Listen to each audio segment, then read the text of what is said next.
And it's raining. Just in time. There goes the barn find dust. Welcome to Grays Harbor. Enjoy your stay. Hi, I'm Jamie. This is Dead Dodge Garage, and this beauty, currently getting an unexpected bath on the back of the ramp truck, is my 1964 Dodge Dart GT. This car has seen more rain in the last 12 hours than it's seen in maybe ever, but definitely like 20 or 30 years. This car is pretty special. It's a Survivor GT, original black on black with bucket seats and a V8 under the hood. If I'm counting correctly, I am the 5th owner of this car. I got it from a gentleman named Chris. Chris's grandpa bought this car secondhand from a Chrysler mechanic who bought it brand new in 1966, and it's been in his family ever since then. This is an original California car, and it's been very well cared for and kept inside in its time in Washington. Almost all of it, anyway. For that reason, there is metal in places we just don't see metal on these cars in the Northwest. Chris actually almost rehomed this car once around 2010. The gentleman that was buying it drove it around some, but changed his mind and brought it back. Chris was aware of a small leak from the windshield and a minor rust spot in the driver's side front floor. He decided to take the interior apart to fix that. Like many projects, it was unfortunately stalled, and the car has sat essentially as you see it ever since. As you'll probably be aware if you've been watching my channel for a while, I'm really an A-body nut. I love these cars, and I certainly have a soft spot for early A-bodies as well. In fact, I have a couple of these as project cars currently. I happen to have another two-door hardtop. This one's interesting in several ways. I have been working on this car, in case you were wondering. It might be a bit until you see it again. I even have another 1964 Dart in stock, although this one happens to be a lower line 170 and also a wagon. But every one of those other early A-bodies I've got is a well-beaten, well-seasoned Pacific Northwest car. None of them come anywhere close to this one. So I'm really excited to have it. Chris became aware of me through the channel. He realized I was in the Northwest and thought I just might be the guy to take this project on. So I do have to send another sincere thank you to Chris for sending this project my way, and for keeping it inside and in this condition for all of these years. This is gonna be great. 64 Darts. Even the nicest one is going to have bashed headlight bezels, and this one is no exception. The other one's off for some much needed repairs. We'll get a look at that in a bit here. First though, I need to get it off of the ramp truck, and that does pose a bit of an issue. This is the third project I've had to winch onto the ramp truck backwards with seized brakes. This rear left wheel would not turn at all, which created some interesting trouble loading it. I don't know if you can see there, but it was totally sliding sideways and ended up crooked on the truck. We need to jack it up, remove that wheel, and lightly beat the brake drum with a hammer. Although it would have been very, very cool to put two original black paint hardtop early A-bodies next to each other, I am at this juncture very glad that Dave's 1965 Barracuda has gone home. It drove there with no problems, aside from a little bit of smoke out of the exhaust. That means I can now put this car inside, which is great. I'd very much like to stop filling that mint floor panel with rainwater. Stuff is happening. Allan's got the car jacked up. He removed the factory hubcap carefully. Now we're going to take these lug nuts off. Of course, they are reverse threaded, so we actually have to try and tighten them to loosen them. Carefuling. We do still need that drum. We're making headway, but this thing sure is stubborn. It wouldn't be a DDG project if we didn't remove some extra skin. Well, that's something. Didn't want to come all the way off. It was hanging on the shoes. Look at all the bits. Bam! That was a giant pain. Don't lick or breathe any of that stuff. Quick cleaning of the drum. We'll loosen the adjustment on the shoes a little bit if the adjuster wants to work. And then this will go back together. The adjuster actually moved. That's a good idea. This car was stored inside on a concrete floor, but this is Western Washington, and well, we pretty much breathe water here, so a little bit of rust is not surprising. Sure rolls better now. Nice. Dude, it missed the tailpipe by a hair. Really hoping it doesn't hook that plate. Yeah. Come, oh no. What? Would you lift up on the back of the car? Like just a little bit. Good, okay. Okay. We did smooch the balance with the winch line, unfortunately, but I don't think that'll be any issue. I could be wrong, but I think Allan likes this one. It's a little while later, and we're just kind of going through things. We're starting to get all of this masking tape off, which is horrible. And just generally messing around with the car, wiping things off, and getting ready to do some actual work. I decided to complete the look of the front end and just get the headlight ring on real quick. The other important part of this was I saw the correct headlight ring screws sitting right here. They look like that. I'd hate to lose those. I'm glad they made the trip back. Chris told me his dad caused the damage to this headlight ring. Apparently there was a vise on a bench right in front of where this car parked, and he ran into that like repeatedly. As you can see, it's been straightened out a bit. It's not amazing. It never will be. I would look for a better one. They're just impossible to find. I'm not even going to worry about it. It's part of the story of the car, and there it is. I don't think these red heater hoses are correct, but so many of these cars have them.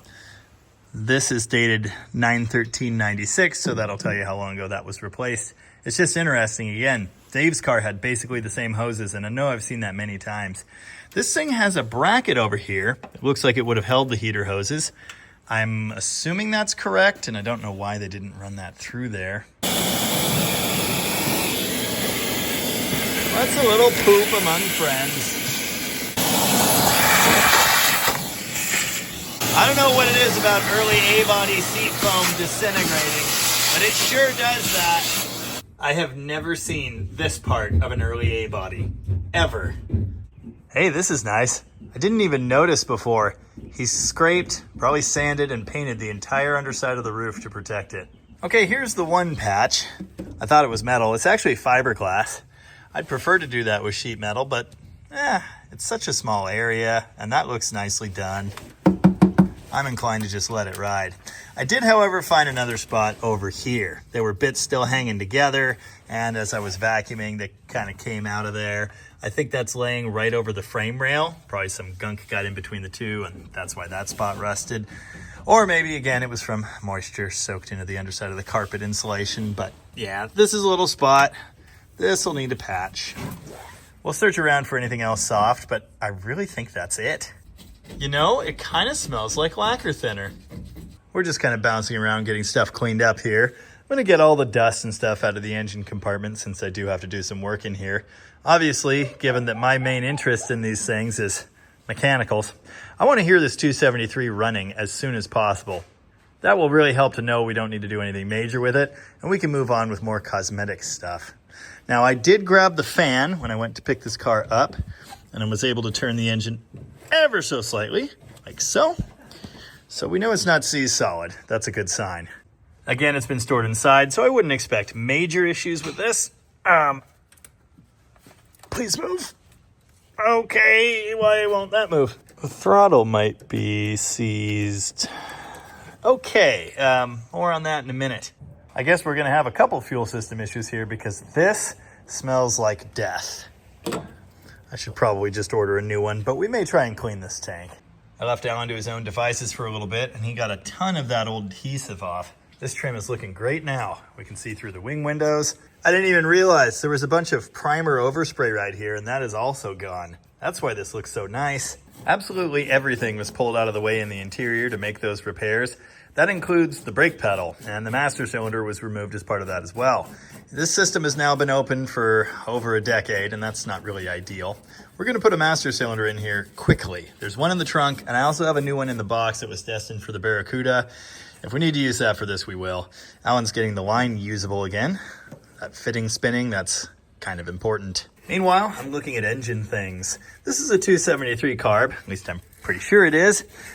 3257S is the number, and I could definitely look that up if I wanted to.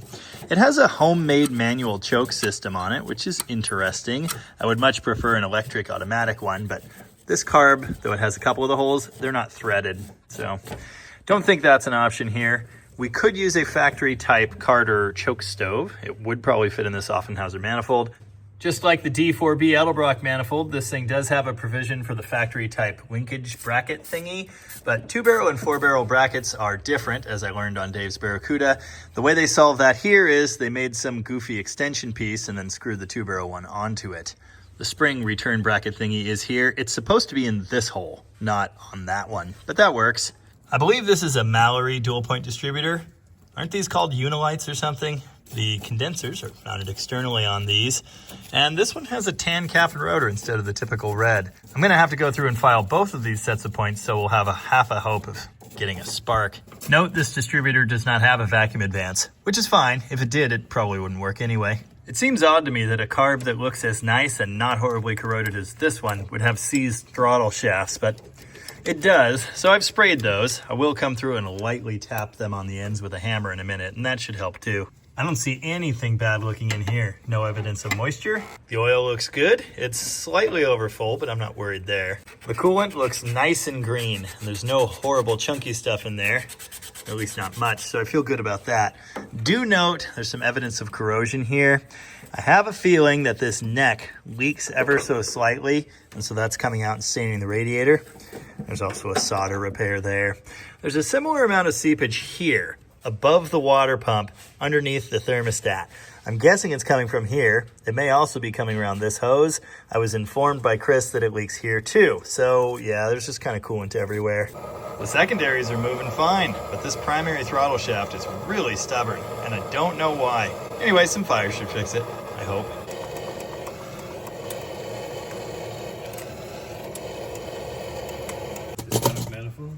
All right, I guess there was some corrosion going on.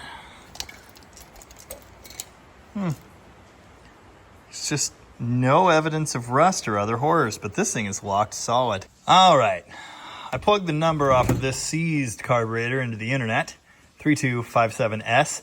That is actually for a 1962 high-performance 361 4-barrel big block. Now that I've got it off the engine, I can uniformly heat the body, the base plate here, around the throttle shaft, and I have gotten it moving after a lot of this and some hammer beating. But it's still not good. It barely moves. I didn't think I could do it with one hand. So what I'm gonna do is loosen the throttle blade screws. Then I'm gonna twist it again, slide those out, unhook this bit of linkage, and then just drive the whole shaft through. Then I can polish it up, clean the holes, lubricate that, put it back together, and we might just have a working carb. Well, I guess I was just kidding about that, because it turns out these screws just break. Yes, they're tapped into place, locked on this side, so they shouldn't come out. You ought to be able to remove them, though. I might have to actually, drill the other side of them. This is really stupid, actually. These two have the number of 4131S. Apparently that's 1966 383 4-barrel and 440. You can see there it has larger secondary bores. I think the primaries are the same. Both of these are almost certainly excessive for our little 273. I've got a 67 383 carb. Aha! This one is an actual commando carb. Come off of there. These are cooler looking. They don't have the little vacuum dealy bob on the front for the choke pull off. But this one is also seized and it's missing everything.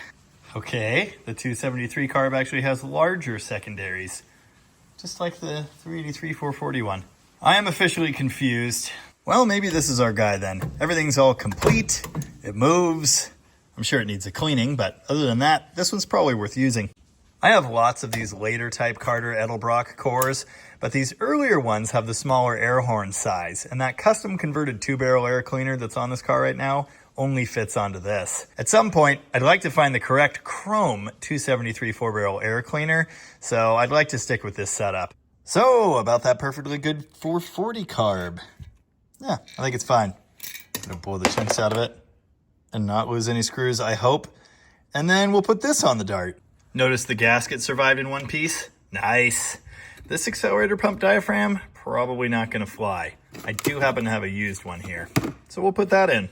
Okay, the later Carter Edelbrock style pump does not fit the early carburetors. The diameter is larger. You need the old school leather one like this. And after going through every single carb I have, I found a brand new one in the broken carb I took off of this engine. Nice.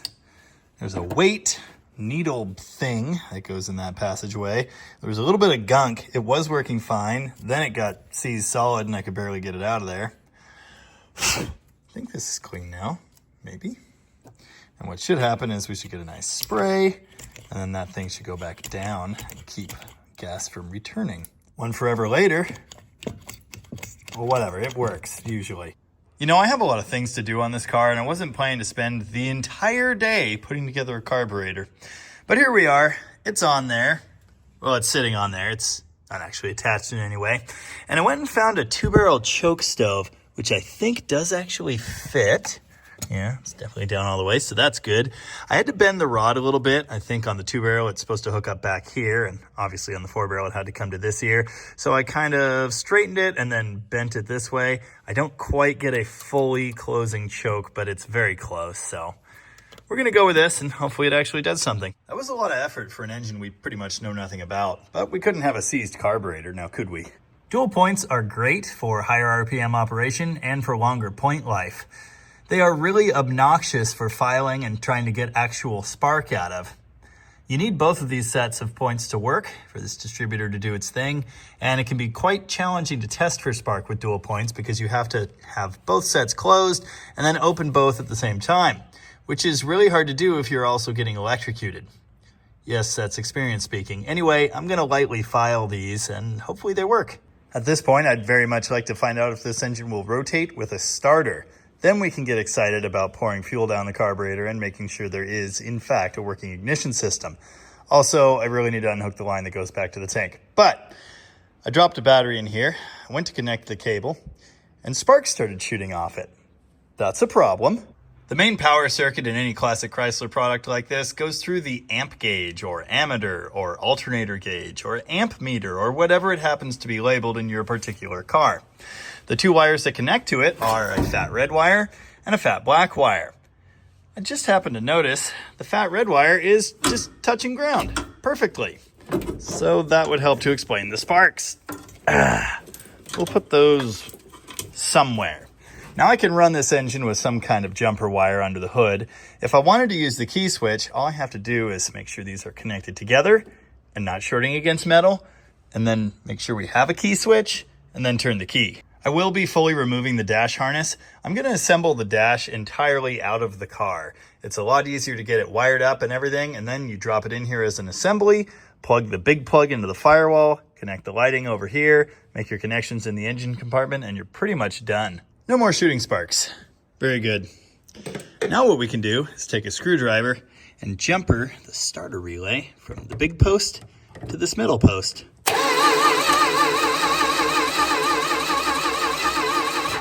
Okay, this thing's gonna run in like 5 minutes. A good few things have been replaced on this car over the years. The fuel pump appears to be almost brand new. I know the water pump is new. It has flash rusted and aged some, but it has very few miles on it. The alternator is also remanufactured. The stickers on there make that apparent. The belt is slightly older, but in pretty nice shape, so I feel good about all of that. I do think this fuel pump is working, judging by the immediate smells of not so great gas vapor. So yeah, I'm gonna pop the line off of there before I make any attempt to fire this thing up. Well, we got sparks. Greatness. Yep, greatness. Absolutely effortless. Did you hear how smooth this thing sounds? None of that surprises me at all. We knew this thing was parked in that garage about 13, 14 years ago, running with no issues and was taken apart. The seized carburetor thing was very weird. And the fuel in the tank, obviously, that's gonna be a problem. We'll be dropping that tank. We'll be putting this thing up on the lift and going through all the brakes and doing all of the things that we've just done on multiple other cars. But yeah, we've got a good sounding engine. Hopefully this carburetor actually works and the cooling system functions, and this thing will be happy. Interesting note, the last registration expired March of 2008. Obviously the entire interior being in pieces is a bit of an issue. Just about the worst thing is the seats. They were clearly sun damaged and dry rotted and torn up when they were removed from the car, but they've been in a shed for the last decade or more, and so they're pretty moldy and gross. Allan cleaned all the mold and moss off the passenger seat.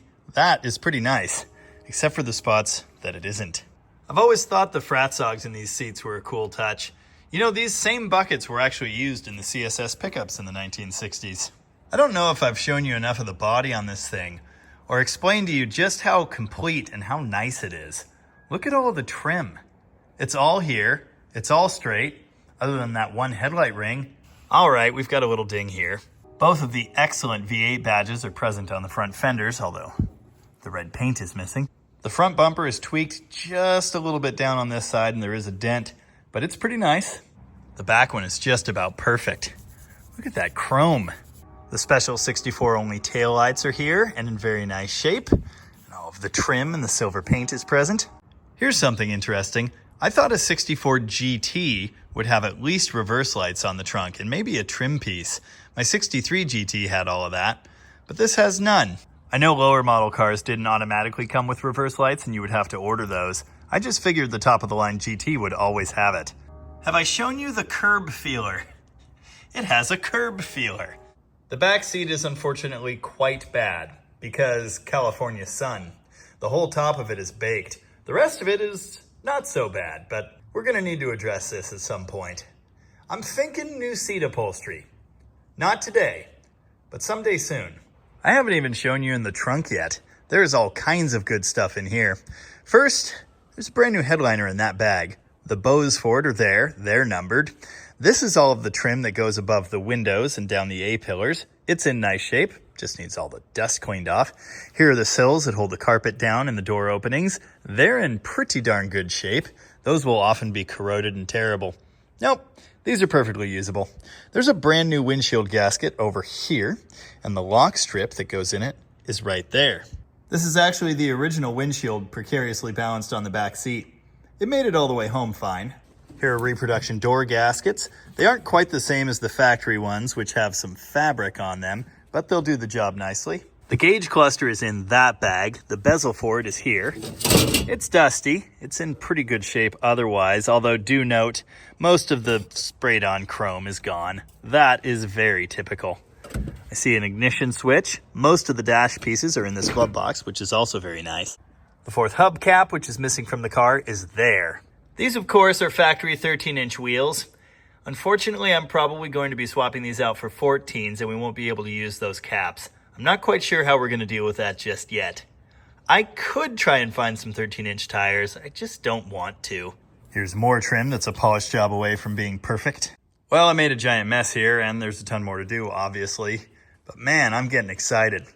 Just a few hours of progress on this car today made a big difference. It looks fantastic, although slightly dusty. It runs, it sounded great. I'm very pleased with that. And now it's the weekend, so we'll get back to this in a couple days. Well, it's days later, and all kinds of interesting things are happening with the Dart. Typically, when I work on a project, I like to focus on mechanicals. That's my happy place. This car, unfortunately, needs some actually nice parts installed so we can have a windshield. So today, we're gonna give ourselves a crash course in installing a headliner. The sum total of my Bow headliner installing experience is absolutely none. The sum total of Allan's experience is he did one in a Volkswagen 20 years ago. So we watched a YouTube video and we did get some helpful information. The first important thing to know is that we cannot possibly install this thing as crinkled as it is. You see, this headliner was bought like 15 years ago and it's been folded up in a bag ever since. So if we were to put it in there now, well, you're gonna see every one of those lines, every one of these ripples. That's just terrible. The best thing to do is hit it with a steamer to relax the material. We don't have a steamer. The next best thing to do is set it outside on a nice, warm, sunny day. We don't have one of those either. So we're gonna try the third best thing and gently heat this thing as evenly as possible with a heat gun. We have to do the headliner now because we need to get a windshield in this car. Of course, we need to install the dash as well, so there are several things that are gonna have to happen. We needed the windshield installed so this thing can go outside periodically, and obviously so we could drive it at some point once it's a whole car again. I can't recommend enough that if you don't feel confident about doing this, like I don't really, just pay an upholsterer. This is what makes them the big bucks. Now, I do think before we put the headliner in, we're going to get some insulation on the underside of the roof. You can see the previous owner painted it, which is nice. No horrible surface rust up there. And he even bought the insulation. It's in that bag over there. I'll take some spray adhesive and stick some chunks up here. I don't know that they'll stay adhered to the roof because black car, heat of the sun, but it'll be above the headliner and I guess that's good enough. Seems to be how the factory did it anyway. Thankfully, we've got the original headliner bows. They are numbered, they're in their correct positions, and I've got them laid out in that order now. One tip I learned in a video from, I think it was Iowa Classic Cars on YouTube, was to find the center of the bows, mark them with a marker, and then wrap a piece of tape on there. That way, once you install these in the headliner, you can feel in the little things that they go in and make sure they're centered correctly with the center line on the headliner. We're gonna be here a while. I was told specifically that these bows were labeled rear to front, but they're totally not. They're numbered front to rear. I've got them laid out now the only way they fit. I'm happy with this. The only thing that's strange is the rearmost bow, number 6 here, doesn't seem to have anything it anchors in. It just kind of hangs out and it's grabbed by these hooks. Maybe that's correct. The pleating, or I still don't know what it's called, the channel thingy that this is supposed to go in runs all the way down here, but obviously the bow doesn't go that far. The jute insulation is going to end up wedged in place by the bows as well. I'm going to glue it up now, but that'll give it a mechanical means of staying put as well. Unlike later cars, the 64 has these anchoring teeth all the way around the perimeter. Getting it hooked on the front teeth will be easy enough because we don't have front glass. The rear will be a bit more challenging, but I'm sure we can pull this off. Well, I'm not sure. We're going to find out. Allan's done a whole lot of this, and it is improving things. I don't know if you can tell, but it has seriously relaxed these fold marks. It hasn't made them fully go away, but they're much better, and I'm really hopeful that this is going to be enough to work with the material. Lucky me, I got the jute spread out, vacuumed all of the critter bits off of it. It appears to measure 8 foot by 6 foot, which is just about perfect. We need something like 4 foot by 4.5 feet for the roof, and then approximately 4 feet by 5.5 feet for the entire footwell section of the floor. I don't actually know if I've mentioned this, but I have the factory black carpet that came out of this car. It's a little faded. It's not the prettiest thing, but I think it'll clean up okay. The biggest issue is the insulation off of the back of it. A lot of that had removed itself already, and I removed even more of it when I picked this up. So we're probably going to strip all of it off there, clean the crap out of the carpet, and then put that new jute behind it. I could get new carpet, and I may, but for now, I really just want to see this interior back together and usable. This is a pair of scissors I stole from my mother's kitchen in like 2008. They're perfect for this job. There's the first section of jute padding glued in place. I basically just measured roughly from that front rail to this middle one. I left a little bit of overhang to hold it in place on both sides. Then I shoved it up in there, left it hanging slightly, sprayed some of this 3M high strength 90 spray adhesive on the roof and on the thingy, let it set for a few seconds, and then popped it up there. This stuff is pretty thin. The bows are a relatively tight fit to the metal of the roof, so hopefully having it up there, it'll compress and it won't mess up the shape they sit in. Insulated. Also got the C-pillars up. Having marked the center of the bows, it was easy enough to get them in where they go. You can feel the bit of tape I wrapped on there where the marker was at and use that to center it on that center line. All right, now remember, this is baby's first headliner job and we are nowhere near done. But it's a good start, I think. Step 1 was I kind of crawled in here under the headliner and hooked the 2 wire hooks at the back. That bow just sort of floats there. The wires hold it in place, and then you start working them all forward. You get them set in their ends and then you roll them this way. As you're doing that, you need to double check your center mark because yeah, they move really easily. And we found out pretty quickly we were getting a bunch of material bunched up over on the driver's side. We had to roll them all back down after a preliminary fitting and slot the little thingies that the bows sit in on the backside to allow the material to relax. So now we're here. Obviously things are still very frumpy. We have nothing hooked, but it's up on all of the bows and it's looking like something. What we're going to try and do is anchor it on the back window in the center, anchor it on the front window in the center, and work the material from side to side, from either front to back or back to front. I haven't decided just yet. At the same time, we're going to keep a heat gun on it, and hopefully that'll help relax it into place. Ultimately, this is not going to be perfect or beautiful in any way, but I still feel pretty good about it. Took a break for a while. The headliner did not magically finish itself, so I guess I'll get back to it. I have learned that focusing the heat gun on it now that it's installed will help to make the crinkles go away. That's how this has almost disappeared. That one's improved a little bit. It takes patience. I don't really have much of that. So anyway, we'll see what we can do here. We're getting there, but yeah, this is just never going to be perfect. And I don't know what's going on with that front seam and bow, but it just refuses to be straight. I did apply some glue to the edge of the windshield there and then around this corner. That helped a whole lot in keeping that where it needs to be. I've got this side pretty well done-ish. Obviously, it's still very wrinkly. I'm trying to pull as much of that out as I can. I'm pretty happy with the way it laid out by the window here. Don't mind the spot I got slightly too hot. I also glued it down at the bottom here, up around this corner, which really helped. I swear this looked better when I pulled it in, and then it did that as it cooled. So I don't know, a little bit too much tension here, not enough tension there. There is certainly an art to this, and I am not that kind of artist. Literally an entire day later, I've got this trimmed at the sides.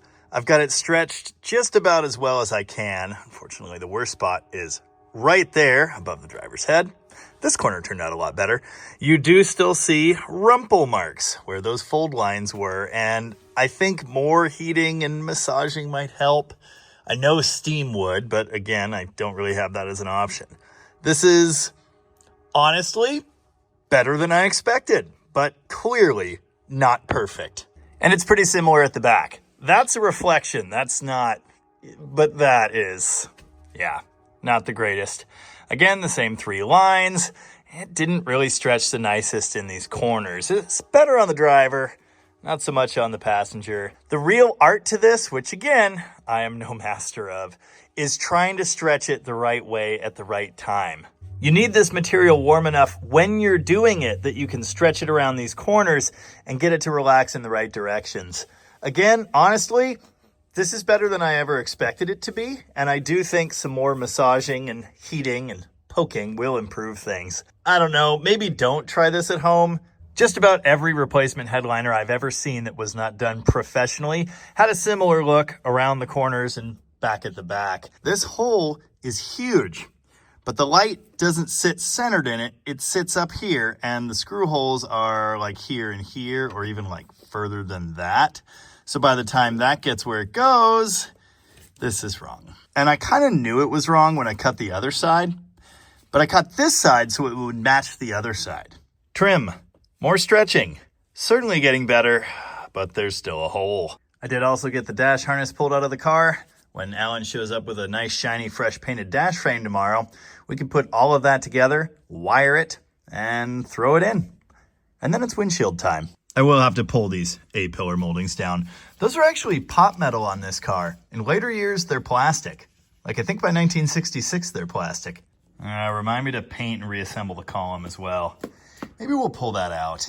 It's the next day, and the headliner didn't magically fix itself in the night. It's still very wrinkly in places. Some more heat, some more steam may help to relax this thing, but for now, I've just got to move on. You just cannot let the pursuit of great get in the way of good enough. I need this car together. I'd like the interior to look nice, but it certainly doesn't need to be perfect. The car isn't perfect either. And if I spend my entire life trying to perfect this, nothing else is going to happen on this car. That's exactly the sort of thing that stops forward momentum on a project like this. I can't let this car sit in this garage for another 10 years. We've got to see it together and driving. Hopefully that's understandable. And maybe next time I'll pay an upholsterer $500 or $700 or $1 billion, whatever the heck they want to do one of these headliners right, but not today. Allan should be here any minute with a shiny, freshly painted dash frame, so I'm getting all of the components I need to screw to that ready to go. In a perfect world, which again, we don't live in, this thing would get stripped fully apart, masked off, and the plastic chrome would be resprayed around the border here. This silver could use a bit of a touch-up too. Ultimately, for a daily driver, it's fine.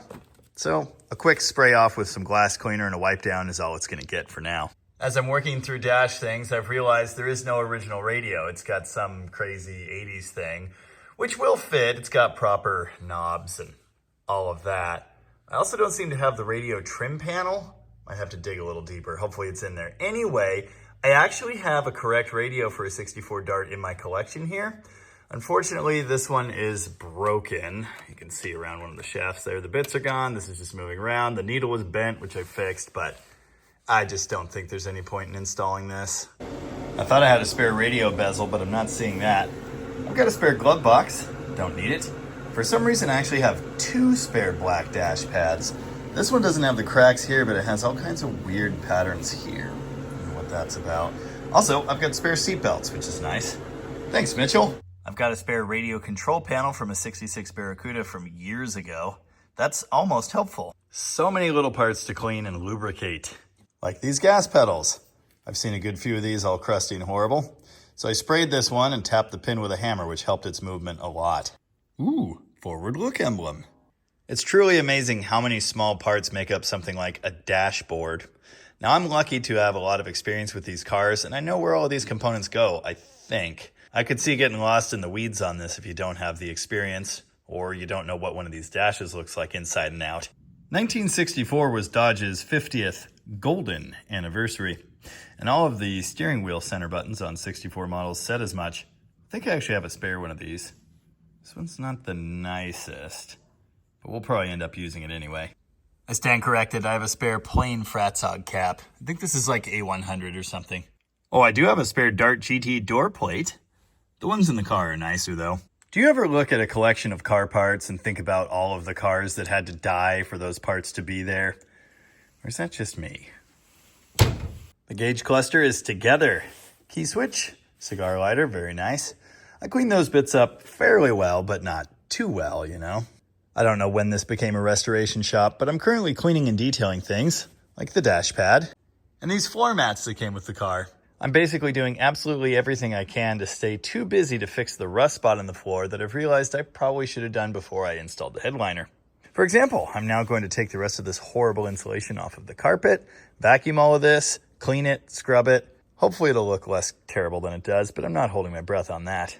Every single push-button automatic transmission leaks. That is simply a fact of life. I'm only just now realizing, though, that it's pouring out of this car anew. As long as this thing has sat, that transmission should be really low. There wasn't even this big of a puddle under it when I picked it up. Anyway, look forward to dealing with this nightmare on a future episode. Yeah, new carpet's definitely in this thing's future. This beats no carpet for now, though. It's some hours later, and the prodigal dashboard has returned.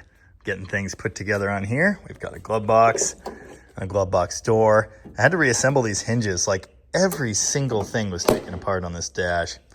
That trim panel's in. The pad's sitting in place. The gauge cluster is screwed down. I even found the little plastic square thingies that hide the screws there. Rather annoyingly, I can't fully install the push button cover until the box is in place. I could have pulled the shift cables from the box, attached it here, and then hooked the cables up underneath, and then I would have been able to install the headlight and wiper switches, but I think it's going to be easier to leave all that alone. Sorting through all of this unlabeled hardware is a bit of a job. I think I've mixed a few things up. Pretty sure those are the screws that hold the dash to the cowl. I'm not sure why two have larger washers. I don't know what these are, or these. I don't know what those are. I know I need like 4 more of these. These are for the defrost vents. This is kind of challenging. Haha! The missing hardware! Dash wiring is installed. This is never terribly difficult because when you've got the dash assembled on like a bench like this and you throw the wiring harness at it, it's going to show you exactly where it needs to be. But this one is particularly easy. There's one connector, 2 wires for the amp gauge. That's it. You've got your door switch over there. You've got your heater stuff. I think this would be for a radio, if we still had one. Flasher goes in place. 2 switches here. A little plug for the cigar lighter. And your ignition switch. But that's it. It's so simple. It's really nice. I am very thankful this wiring is in pretty good shape. I do need to screw the fuse panel down. That is done with this. It looks like one of the armrest screws, but it's short. Yeah, I'm doing way too much here. Way too much. Okay, that sucks. I was rewarded for trying to perfect this door panel. Turns out this vinyl has like a horrible chemical reaction to the spray adhesive. It looked really nice once I like stretched it and got all the wrinkles out. And then it did this. Of course, this happens on the driver's door panel, right where you'll be looking all the time. Let that be a lesson to you about trying to improve things. These panels have holes in them. It's not like they're perfect, but that is just stupid. All right, I've screwed around long enough. It's time to patch the floor. Then I can do literally everything else. Now what I should do is cut this section out and then butt weld a patch in there. What I did instead is hit all the stuff underneath there with rust tough to hopefully, I don't know, kind of sort of protect it. And then I'm gonna weld this patch here. I don't think this car is gonna be seeing much rain in the future, so hopefully that area will stay dry. Either way, it's 6 inches from a fiberglass patch and another small hole, so how perfect does this need to be? All right, it's welded. It went better than I thought, honestly, except up here at the top right corner.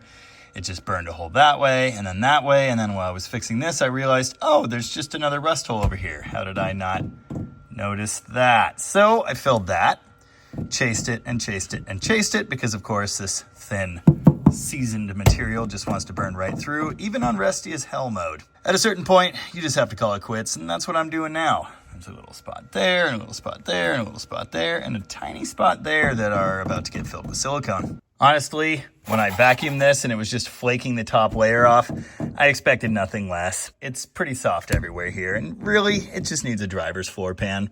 Outside of this area, it's really nice. Fixed! Also, smelly. Deleting the manual choke cable, pulled off that custom-made brackety thingy so I can pull it through the firewall that way. I was asked recently why I dislike these so much. I think it's because the only reason you need a manual choke is if you don't know how to make an automatic choke work properly. I'm not suggesting that this one is going to work properly, I'm just saying. If you've got a truck from like forever ago that came with a manual choke, great. Like my 48 Power Wagon, that's factory equipment. All right, it's just about a legal requirement for a grandpa truck. That's fine. I had another comment recently from someone that said, it's hard to follow me as I bounce around a project like a ping pong ball. Anyway, I'm going to vacuum out the cowl. This is a common spot for tree bits to gather, and thankfully on the early A bodies, they have these two oval plugs you can pop out. Look at all the leaves and stuff in there. I can get the end of the shop vac right here. I may need to add a rubber hose to it and kind of fish around in there. I can also blow it out with air and wash it out with a hose later, but I need to get as much of this out as possible. Obviously, having plant matter sitting in there and dirt, not good. Here's an ace technique for you. Keep the shop vac running in one of the holes and blow everything towards it. You know, the number of things that need to happen here to build a car and the number of steps I have to go through to do each of those things is, let's say, daunting. Here's another one. Door seals. They were disgusting and dusty, so I had to clean them. That's done.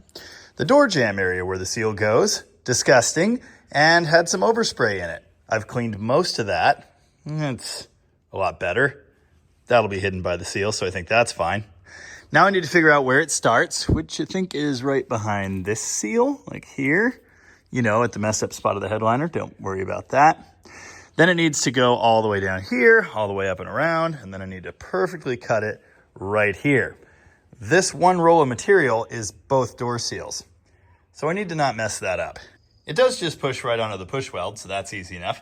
And it looks really nice, except for the spots that don't, of course. I don't know what it is about installing new seals that makes doors harder to shut, but it's pretty much a universal thing. Here's another fun little operation. I'd like to get the rear interior area sorted out, back seat in, these panels cleaned up and installed. Before I put those here though, I need to install some kind of vapor barrier. Generally this is plastic, which the factory held in place with some butyl. I don't have that, but I do have Gorilla Tape, which is probably good enough. Without a vapor barrier of some kind here, your panels can easily be damaged by any moisture found in those areas. And there will be moisture. I've seen panels without that installed deteriorate in pretty short order. Generally, you want to use a thicker plastic for this. What I have is a black garbage bag that Allan brought, so I guess we'll make that work. Definitely a good idea to lubricate the window regulators before you entomb them in plastic. I did that. This one still sucks, though. There's one.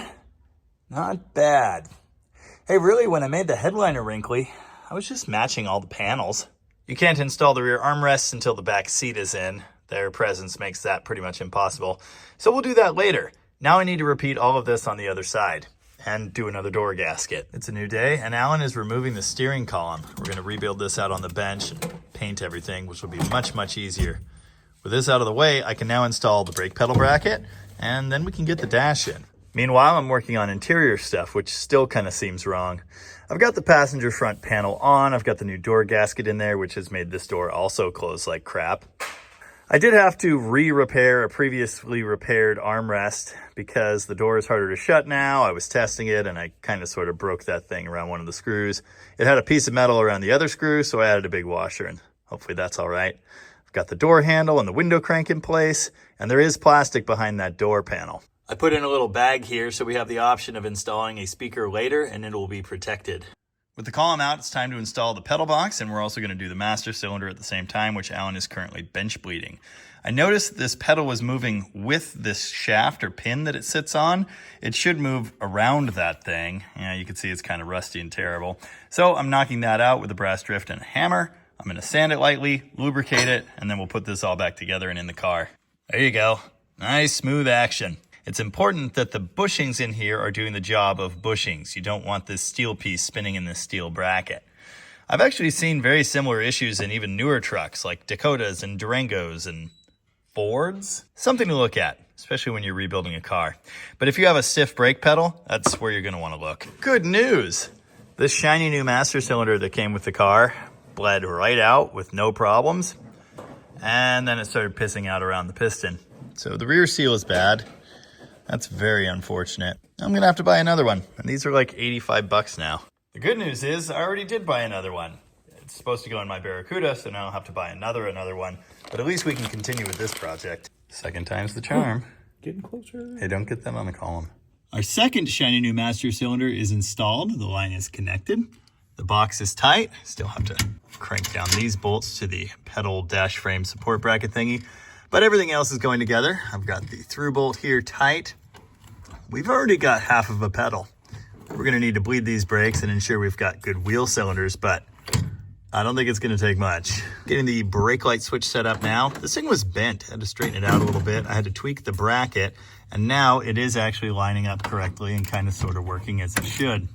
Trying really hard to think of everything that needs done now before I put a dash in the way.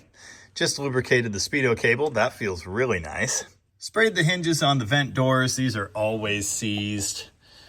Might need some spray on that. Yeah, see that? It's not moving on the hinge at all. That's cool. They engineered a groove into the driver's side vent box to make room for the park cable. What a beautiful day. Anyway, again, before I put the dash in the way, I'm trying to figure things out. And the current thing is the heater control cable setup. For some reason in the early 60s, Chrysler stuck their heater controls on 3 cables on the bottom of the dash in A-bodies and also in Dodge trucks. For 64, they moved them up to the actual dash, but it's the same system. You've got your first knob here, which is the fan control, but also the intake air control. So you have to pull that out to get any air to move at all. Then you've got your temperature, and then you've got your defrost. This obviously moves the door from the heat mode up to the defrost mode. I think this is the order they go in. I just kind of inferred that based on where the cables like to lay out and hook to the box. I couldn't find any pictures on the internet of a close-up of this, and the other 64 I had already left. Slightly inconvenient. The fan switch / air door cable comes in from the back. I think that's why it's still hanging in the car. These actually come out of the dash the other way. So I'm installing them now, and then when the time comes, I'll just reclip them to the box and everything will be great. I did lubricate these and they move really nicely, so that's the good news. The bad news is these knobs don't have to be removed to take these out of the dash, and I'm not exactly sure why they did that. Some knobs of this type, like the one for the wipers for example, have a small Allen screw that will lock that in place on the switch once it's installed in the dash. These heater defroster control knobs have no such screw. And the only thing that holds them on appears to be a little flat spot inside there. I didn't see any clip or anything else, so I'm just popping these back on the cables.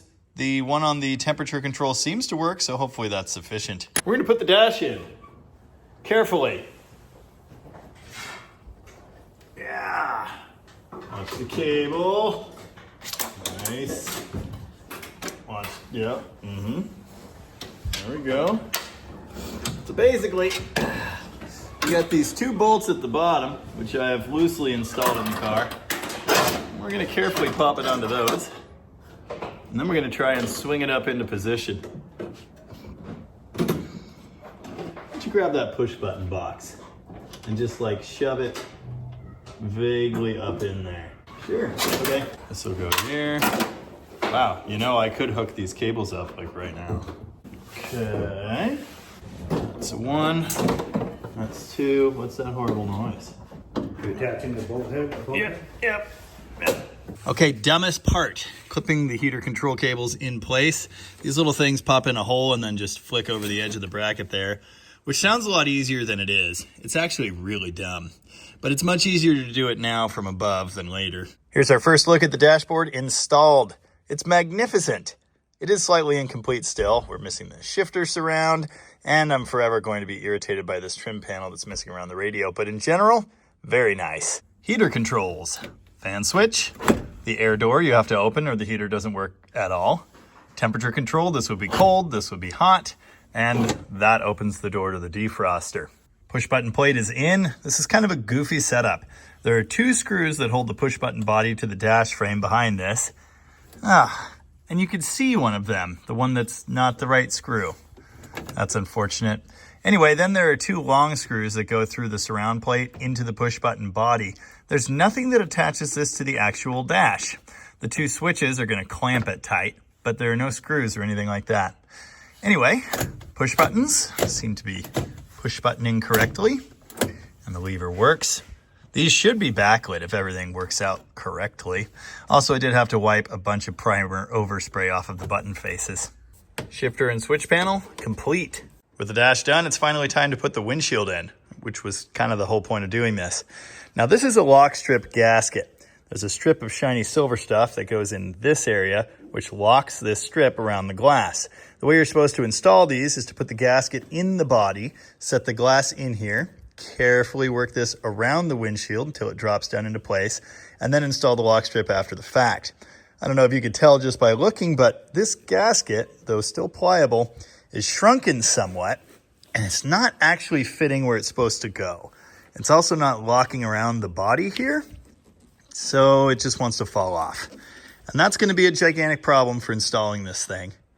I'd kind of like to glue this, but I'd also kind of like to be able to take it out later. And if I've got to stretch it one way or another, gluing it in place might not be the best thing. So I don't know. We're probably just going to go for it and see if we can work the windshield in there. Getting this started really sucked because the gasket wouldn't stay in the frame, but things are going better now. I think the window ultimately still needs to come my way a little bit, but we got it set into the bottom of the gasket, relatively easy, and then locked it back. Then we started feeding this lip around the window. Now we're to the point where it's sitting against the gasket all the way across the top, and it is staying in place. So we've got little plastic tools here, and we're just gonna work this lip up and over the windshield carefully. I've shown this process before when I did the windshield on the ramp truck.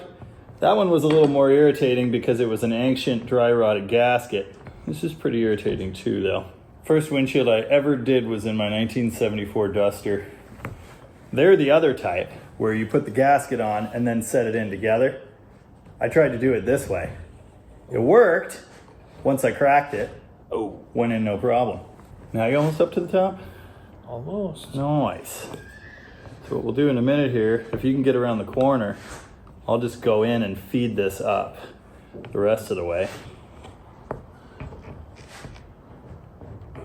Just hold light pressure on the glass so this will stay where I put it. Yep, now we're going. Notice I'm just kind of going side to side, gradually feeding it in there. And not to get too excited in any one place. I don't know how I missed that. Sweet. There you go. She dropped it. Nothing to it. Kind of. Now we get to do the lock strip. The lock strip for the early A windshield is really wide. It's also sticky for some reason. I don't think it should be sticky. To get the lock strip started, I just slid it right into the gasket. And again, because it's brand new and squishy, it just went right in there. I was able to slide it over to the center where I'm splitting it just about a foot before it got difficult to push. So now we're working it in at the bottom and then carefully prying the gasket around it at the top. It's hard to demonstrate this with one hand, but it's actually possible to walk it in without the pry tool at all. Feed it into the bottom, feed it into the top, bottom, top. Yeah, this is almost going too easy actually, except for the corners. The corners are a giant pain. As you can see, we did lubricate this with some Seafoam Deep Creep, I think. That seems to work pretty well. There you go. You can hardly see the seam, which is good because I didn't actually get it in the center. That's like here. And that's how they make a regular plumbus. I mean, install a windshield. Nice. Now we just have to do all the other things. I don't remember if I've pointed this spot out yet or not. This is the factory lead seam between the cowl and the roof.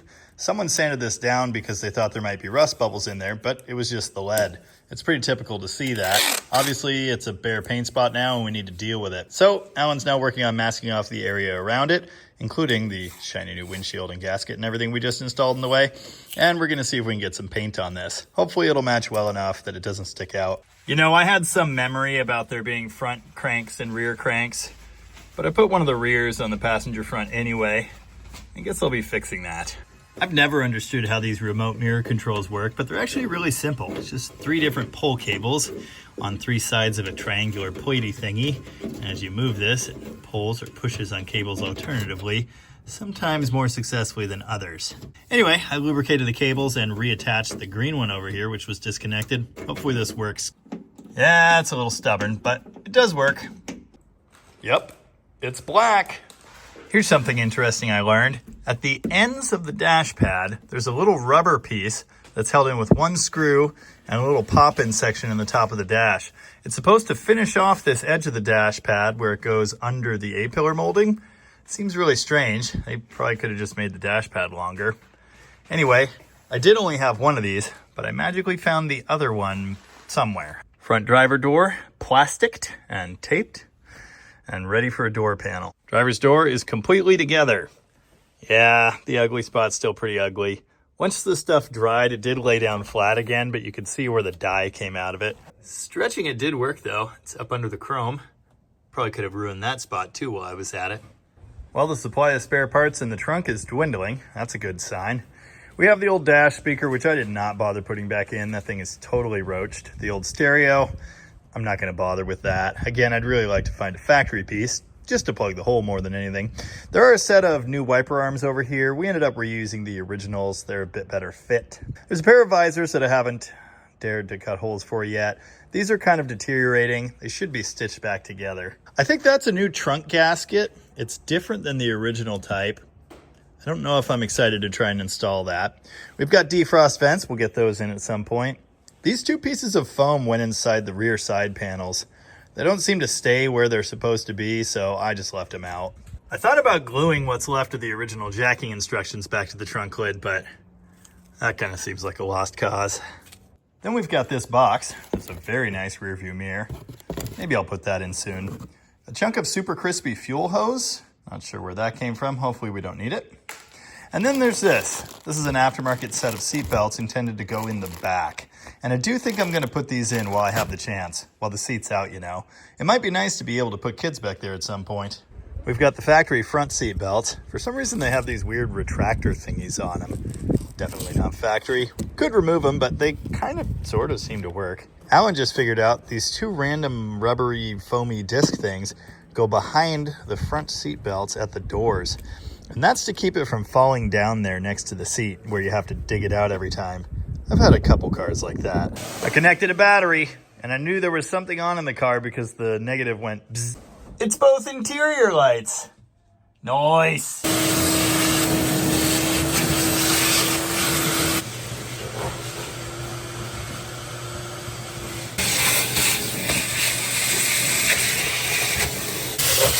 Well, there's mostly still metal under there. That's good. I'm sitting here playing with the light fader for no reason. They're already on. I just can't tell, you know, because daylight. Dude, this thing is 100% mint. Oh, I need to relocate that cable. Also, might need to hit the heater fan with something. It's not currently working. Oh wait, I know this one.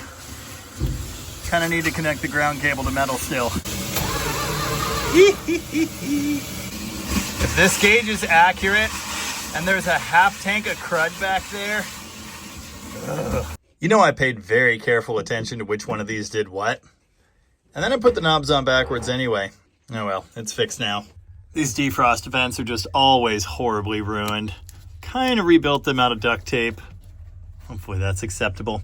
Also, I did apply a couple zip ties to the heater control cables. You can see I wrapped them around the wiper motor there, and that holds them up off of the linkage. With that done, there are no horrible grinding noises between the two, so I feel good about that. Nice. Not so nice. The floor dimmer switch pulled into pieces when I was trying to get the wiring off of it. Allan cleaned it up and put it back together, but it still doesn't work. We've got no headlights at all. This could be a headlight switch problem, it could be a wiring problem, but I'll bet you good money it's that thingy. Thankfully, that's not an expensive piece.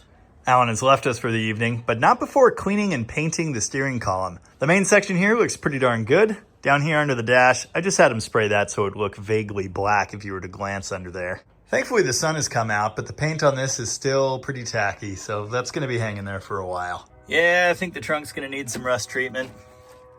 I'm sure there are a couple small holes around, but overall, not too bad. We do need a nice new mat. This is just terrible. And now it's time to drill some holes to mount these rear seat belts, which I'm not super excited about, but for one thing, it was a factory option. There are dimples here where I can drill and put these bolts through. And also, the previous owner bought these and was going to do this. It just seems like a really nice thing to have. It makes the back seat actually usable, and it's just that easy. I got to get this thing up on the lift for various operations, and one of those will be installing the giant backing washers, locking washers, and nuts for these seat belts. Here's a little insight into how I operate. Because I didn't really want to drill these holes, I wasted time for the last hour and a half just kind of twiddling my thumbs and responding to comments and stuff. Drilling them took 42 seconds.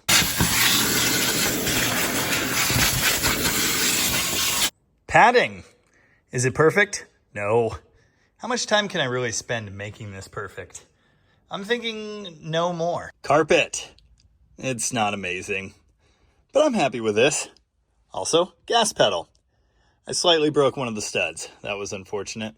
Going to have to melt holes in the insulation and possibly offset them in the carpet a little bit to get seats in here. Also seat belts. I did goof up the fitment of the carpet just a little bit by adding that padding underneath, but I still think it was a good idea. Soundproofing. Heat control. These early A-bodies have a two-piece sill setup. There's the outside one, which was never removed. And then there's the inner one, which actually stands up vertical, wraps around part of the seal, screws to the sidewall here through the panel, and then screws down in a bunch of different places to the floor, through the carpet, which is not aligned right. Also, I'm going to have to cut the padding out of there because there's just no way this works. Anyway, it looks nice. This is going to be really great. I do have the kick panel sitting in place. It's not screwed in yet. I still may need to pull that back out and change out that dimmer switch. I got to check some things out, but that's going to be a tomorrow Jamie thing. I have learned that only the shifter and speedo backlights are working. The two bulbs over here behind the small gauges are totally dead. All right, tomorrow, this is going to be something. Or bust. Man, it is a beautiful day. It's also the last day I have to work on this project. Or at least this video on this project. I've been working on this 64 Dart GT every day for the last week. I've put I don't know how many hours into small details you'll never see. And I'm happy to do it, but, well, I do have other jobs. Seeing this car come back together after being in pieces for so many years has been awesome. It's far from perfect, but it's very nice, and I'm looking forward to driving it. But I'm also looking forward to a much-needed vacation that starts tomorrow, so I need to find a natural stopping point for this project. And to me, I think that would be running and movable. We need a few things to make that happen. The gas tank, no longer full of nasty old gas, that's a big one. Hopefully the mechanical fuel pump works, although I'm not going to bet on that just yet. And we do need a steering column. Also a driver's seat. Now there is an issue with putting the driver's seat back in the car. And no, it's not the torn cover. Although I don't love that. I'd really like to get new upholstery on these seats. I can fix that with some Gorilla Tape pretty quick. No, the major issue is disintegrating foam. I don't know what it is about these early A-body seats, but they just always do this. They dry out, and then they deposit little bits of that stuff on the floor beneath them. Thanks to the California sun, the back seat is somehow even worse. Yeah, so I'm not excited about this, but for now, it is going to get the Gorilla Tape repair. I just have to hold it together and put it in the car. Long term, I'm really hoping to spend the $1,200 on new seat covers because it would be so nice. All right, I don't know that that was worth the half a roll of Gorilla Tape it took, but it will keep horrible foam particles from flying around in the car. Back of the back seat is installed. Yeah, the duct tape sucks, but it's really not all that noticeable anyway. The front here looks really good. Now, for some reason I don't understand, those trim panels are stuck this way, and that seat barely wedged in there. I had to not kick it, but I had to press on it pretty hard over here and punch it repeatedly, and you could see where it rubbed on that trim piece. I don't know why. The insulation board thingy behind there is definitely up where it goes. I glued it there. These seats are retained by two little flat pieces of metal that go around those hooks at the bottom, and they sit in two hooks up at the top. Driver's side sill trim panel thingy is in. So is the seatbelt. Installing the passenger side now, and I'm a few screws short, possibly because I mixed things up with what's supposed to retain these to the doors, not sure. Anyway, thankfully, the factory included some extra hardware. It smells terrible, and you should definitely wear some kind of, mask or something. But the best way to melt holes in this jute padding to get your seat belts and your seat bolts through, a solderer. Hey, now it's a whole back seat. The bottom goes into a pair of hooks in the floor. I can't get it in there, and I think more force pushing it rearward and down would help, but I don't want the bottom of the seat to just disintegrate right now, so I'm going to let it ride. See, look at this. It's just horrible. Horrible. I might just delete all of the foam. All right, well, I got most of the loose stuff. Seriously, I spent a lot of time on this, and the moment I winged it in the car, a bunch more foam came out. Passenger seat. Obviously, it's got some wrinkles. There's not a whole lot I can do about that. And this seam is coming apart. Otherwise, this is quite nice. The unfortunate truth is it won't be quite nice for long if someone starts sitting on it. Hey, look, it's in the air. Check this out. No holes. Not bent, except for where I lightly smooched it with a cable. Not rotten. Not totally covered in oil, just slightly covered in oil. Made in USA. And still going strong. Look at these snazzy shock absorbers. So far, none of the wheel cylinders are puking fluid everywhere, but that's definitely still on the table. That's a pretty big diameter tailpipe. It looks like 2.5? Maybe 2.25. Anyway, it comes back to this stock style muffler, which obviously has been goobered on here. I'm told this used to have the Commando style resonator, but it's gone now. Interesting. There doesn't seem to be a gear tag on this thing anymore. Here's the underside of the 273. Yeah, it's appropriately greasy, but I do see something I really like. Mostly shiny new brass core plugs. It's not as greasy as Dave's engine was, so I'll take that as a win. New fuel pump. Hopefully that thing still works. I'm sure it's been like over a decade since it was new. Here's our 904 small block V8 push button transmission, and there are a few interesting things about it too. First, it's got random bits of paint in places. See all that blue, that blue, that blue, which I think is under black, unless that's just grease. And then there's like bright green here. Like every other push button, it leaks terribly from everywhere, primarily from the stud that retains the cable in the park housing. And you could see it working out around that nut and around the threads. Where's the O-ring? I think the O-ring is here. So I think it's coming past the O-ring and then down around this stud. To get that cable out requires taking that out, taking the nut off and tapping that through that way, reaching into this opening and pushing on a clip. Then the cable can be removed and the O-ring can be replaced. At that time, fluid will of course pour everywhere, so, prepare for that. This actually leaks pretty badly. This thing ought to be very low on fluid, but there's enough to keep coming out. Fram filter. Lovely.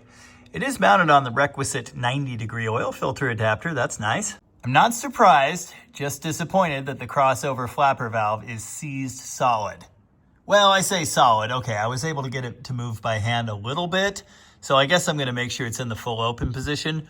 I'd hazard a guess that the exhaust crossover port through the intake manifold and the cylinder heads, which this valve forces the passenger side bank's exhaust to go through, is probably clogged solid. And even if it isn't, putting half the engine's exhaust through that little thing, not exactly great for power production. So we do want to make sure this thing is open, even if that does reduce the efficacy of the choke unit, which it will. Strangely, this idler arm is only kinda bad. In case you were wondering how fun it is to attach the throttle pedal to the floor with the one stud I didn't break, it's not. I did get it in there. Rear seat belts are bolted down tight. And so is the front passenger seat. Notice this. When they did the undercoating, they covered this hardware with a piece of tape. Well, they left part of that piece of tape in place over here. It's like gaffer tape? Obviously, we've got to get back under here in a few minutes to do the driver's seat, but first I'd really like to have a column in place. By smell alone, I know that this gas tank either needs to be cleaned or just replaced. It probably needs a new sock as well, and the float's probably shot because they always are. Thing is, I don't really want to take this tank out, so what I was going to do is put a camera down it and take a look. Unfortunately, my stupid camera's dead, so I can't do that yet. What I can do is siphon fuel out of the tank. That'll let me get a look at it and lower the level of the nasty stuff in there. Unfortunately, just like filling an early A-body tank, siphoning one is really annoying. And I got a bunch of that all over my pants and my boots. So I guess I'll be burning those later. Yeah, I just could not get a real siphon started, but the little bit of gas that came out did come with a ton of rust, so we need to get this tank cleaned, no question. The tank is only held in place on these early cars by this one J-bolt. It's always covered in undercoating. This one actually isn't too bad.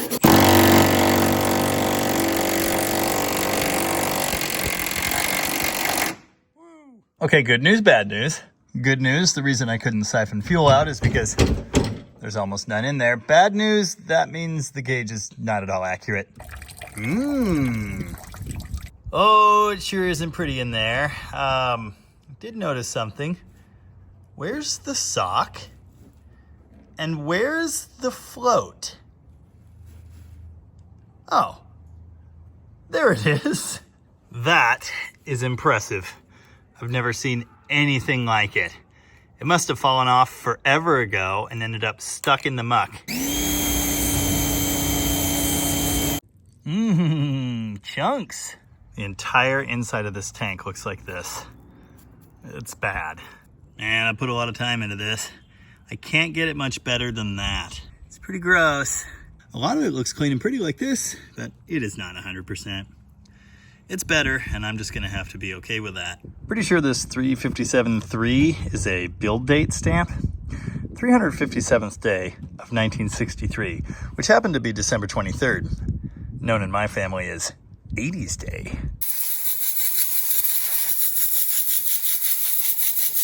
The sending unit itself looks to be in pretty good shape, aside from a seized float arm. That's good news because I have to reuse this. I recently borrowed sending unit parts from a project in the shop for Mitch's Newport. Then I replaced them with these parts from Tom, and now I'm borrowing them again. Fully restored. Note, these replacement sock pickup filter thingies are dual size. They fit 3/8 and 5/16 pickups. For the 5/16 size like this, you just shove it on there farther and it will fit. And there's the stock sending unit back in with the stock lock ring and gasket. I probably could have replaced the gasket, but I didn't feel like it. And even though I have a pile of replacement lock rings, I always use these original ones because they fit so much better. If I was at all intelligent, I would have ordered a new filler neck grommet like a week ago, but I didn't. I know this one's gonna leak because the tank just popped right back on there with zero issues. I forgot to do this last time, so I'm doing it this time. And it's gross. Always a good idea to blow this fuel line out with air. Sometimes they get clogged solid. Now I'm off my reliable daily driver to get fuel. Oh. Really? Really? Oh. We'll never speak of this again. If you want to know more about this car, that's like a next week thing. I keep forgetting they moved the door handle in 73. If you're gonna own an early A-body, own a siphon hose. They're pretty much impossible to fill with a can without one. I gave this thing a dribble down the carb. I put a little bit of fuel in the bowls, probably not enough to do anything. Hopefully it'll fire up and run long enough that the mechanical pump will draw fuel out of the tank. That can take some seconds, so here we go. Ugh. Don't love that sound. Perhaps another squirt of gas.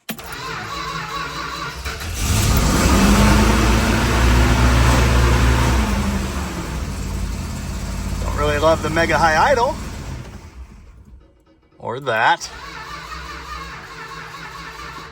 Let's go make sure the gas is staying in.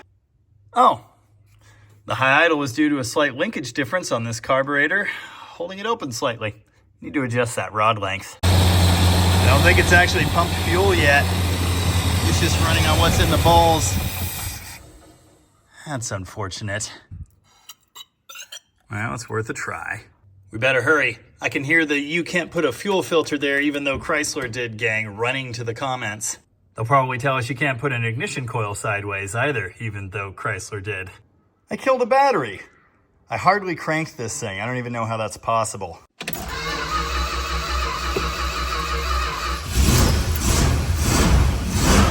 Charges. Maybe massively overcharges. Oh, there it goes. Woohoo!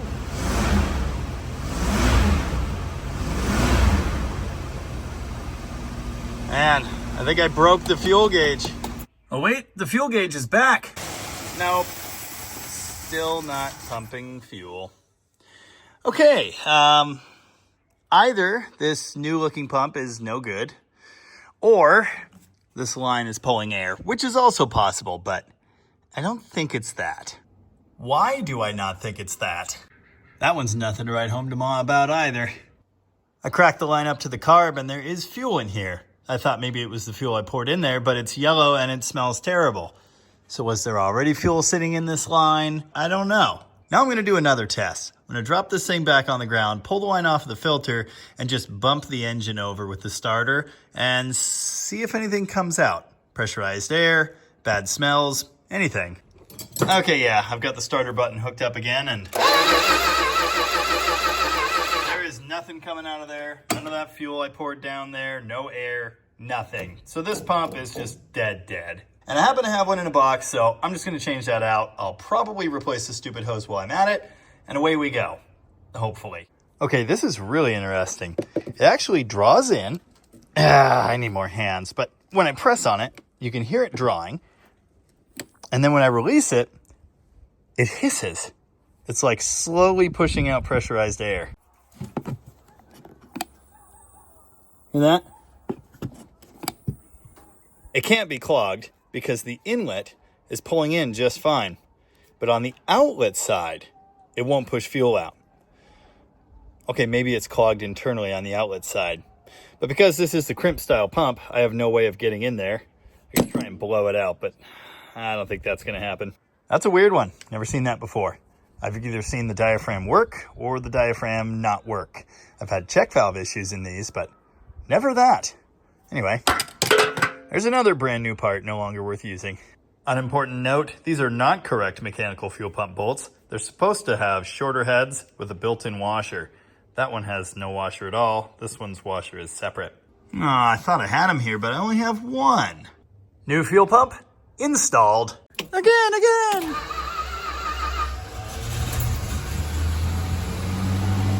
Hey, there's fuel in the filter now. Man, that sounds good.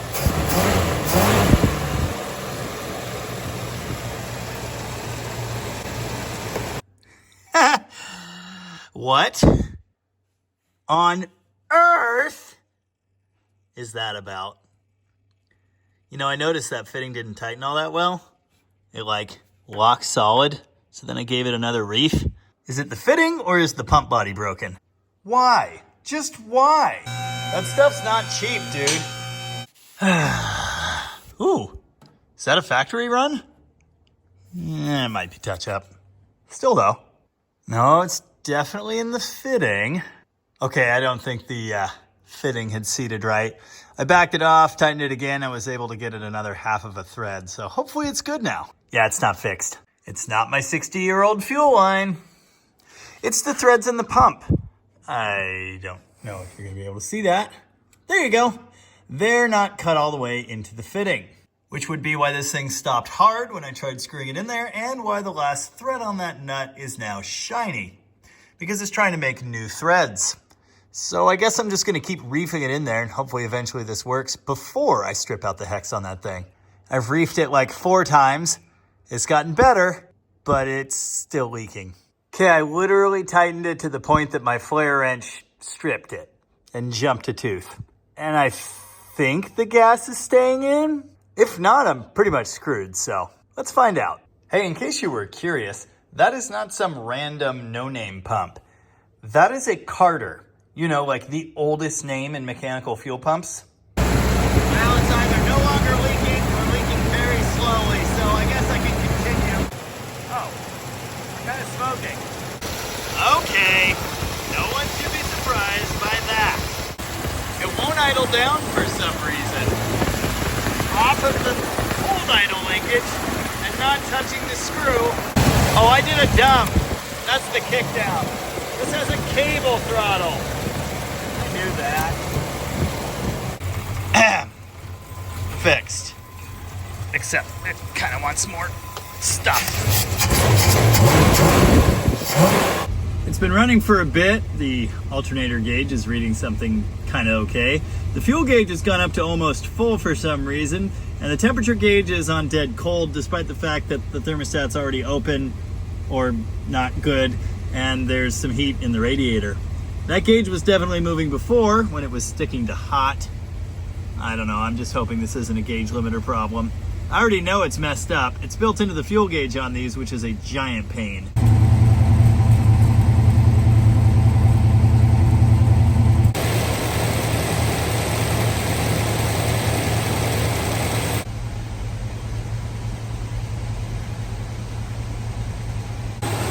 What a machine! Also, it smells in here now. Whew, yeah, fresh air. Little rich, little smoky. Sure, get it all hot and stupid, and then put your hands next to it. I'm like totally out of time, so I gotta knock that list out and drive this thing, or give up. I'm gonna try to do the first one. The column is installed. It is far from done. I need to come up with some missing hardware and assemble all that. Also fix the turn signal cancel section. But it's plugged in, and according to this gauge, we've got brake lights. At least one brake light. Steering wheel is on and snug. I don't want it falling off, but I do need to remove it again later. I think it'll be fine. I know, my upholstery repair work is truly amazing. I only found one set of factory front seat nuts on the floor under this car when I picked it up. Thankfully, hardware cabinet. I haven't checked the transmission fluid yet, and I know it's low. Hopefully it's not too low.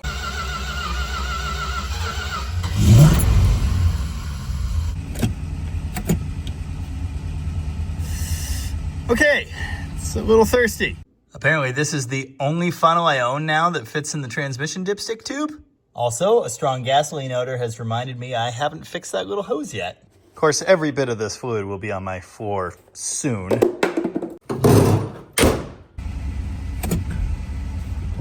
Nice. Yeah, that's brakes. They do need bled. Yeah, the headliner's embarrassing. I don't want to talk about it. It's amazing how similar to a slant 6 the stock 273 exhaust sounds. What is that noise?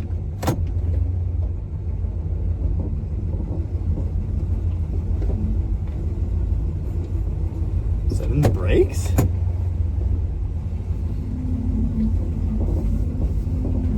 Yeah, they barely work in reverse. Maybe they barely work at all. I had every intention of going through all 4 drums, but obviously that didn't happen. Did I put the kickdown back on?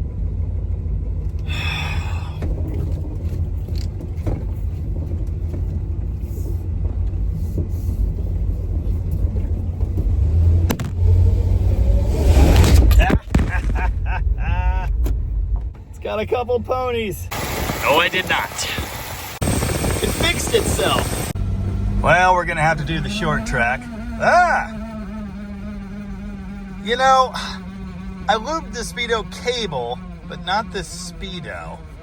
That sure sounds like cable though. Why? Why? Stop. Ugh. Anyway, as I was saying,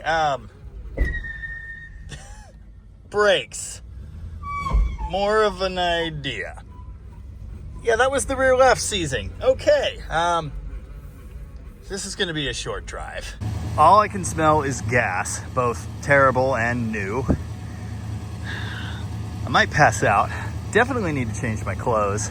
The brakes in this thing are absolutely terrifying, but dang it, It drove, and it sounds amazing. And the transmission works, and it steers, and the tires are somehow holding air. And Allan missed a spot when he washed it by hand real quick. What a glorious machine. What a crazy project that was. It's no longer a pile of parts. It's a whole car, and it almost works as one. I've got some tuning to do, but this 273 is awesome. Remind me to get a battery hold down.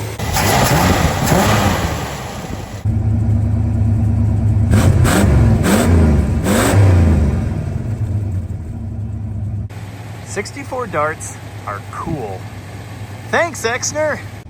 I can't stress enough that there's a whole lot of room left to improve on this thing, but I'm really excited. I am pleased, and I'm ready to do some more. After all, the spring and summer cruising season is almost here. How sweet will this thing be going down the road? In hardtop mode, with all the windows down, making horrible noises from the speedometer cable. Could be worse.